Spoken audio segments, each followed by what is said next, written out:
Troisièmement, il y avait le leadership de l'entreprise. Alors, le leadership de l'entreprise, c'est un aspect qui a beaucoup pesé dans le poids. Le leadership, c'est-à-dire le profil des dirigeants. Le profil des dirigeants d'une entreprise est absolument essentiel. C'est pour ça que les entrepreneurs, surtout les petits entrepreneurs, devraient être absolument sélectifs, bien choisir avec qui vous vous entourez. Vous pouvez être en solo, vous pouvez être des associés, des partenaires, mais quand vous avez des partenaires, il faut vraiment comprendre qui amène quoi à la table. Il y en a qui amènent de l'argent, il y en a qui amènent une certaine expertise dans un domaine, mais toujours non seulement connaître, mais comprendre les profils des uns et des autres. Et lorsque nous travaillons sur cet aspect, on a aussi beaucoup valorisé les expériences des, des dirigeants de l'entreprise, y compris les réussites et les échecs. Je répète, y compris les réussites et les échecs. Je sais que moi, je viens d'une. J'ai commencé ma formation dans une culture plutôt africaine où on a tendance à cacher nos échecs, ou plus, je sais pas, certains disent que c'est une culture plutôt francophone, voilà.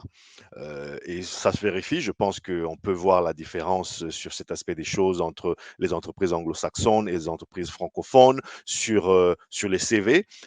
Aujourd'hui, ça commence à la parole, commence un peu à se libérer si vous voulez, mais il y a encore très peu de temps, je ne voyais pas des gens, y compris en Afrique anglophone ou francophone, beaucoup mettre en avant les échecs. J'ai commencé une start-up qui s'est cassé les dents au bout d'une année. C'est quelque chose à mettre dans votre CV. Avant, on cachait. On ne voulait pas que l'intervieweur sache que j'ai commencé ma start-up et j'ai échoué. Aujourd'hui, ben, je le mets en avant. Je le mets en avant. Moi qui vous parle, j'ai commencé une start-up qui n'a pas beaucoup réussi.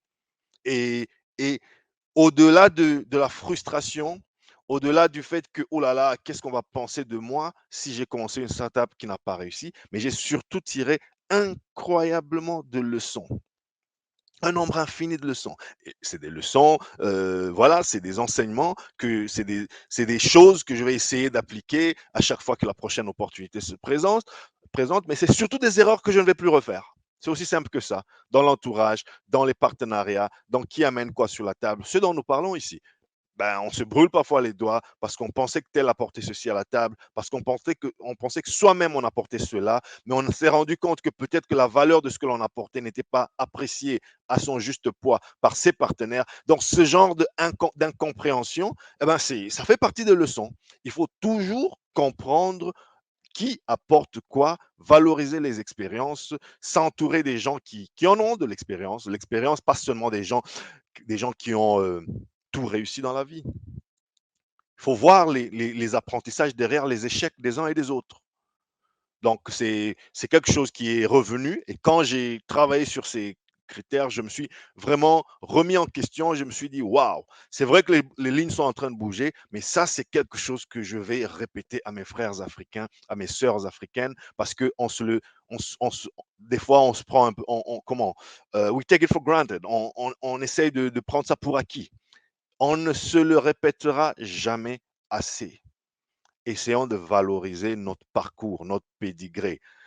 Franchement, moi, je préfère m'associer avec quelqu'un qui a quand même un certain nombre d'échecs plutôt que m'associer avec quelqu'un qui n'a jamais rien essayé de sa vie, rien tenté, ni en entrepreneuriat, ni en entreprise, ni en solo, ni nulle part, mais qui, bon, peut-être qu'il a de l'argent parce qu'il est un héritier.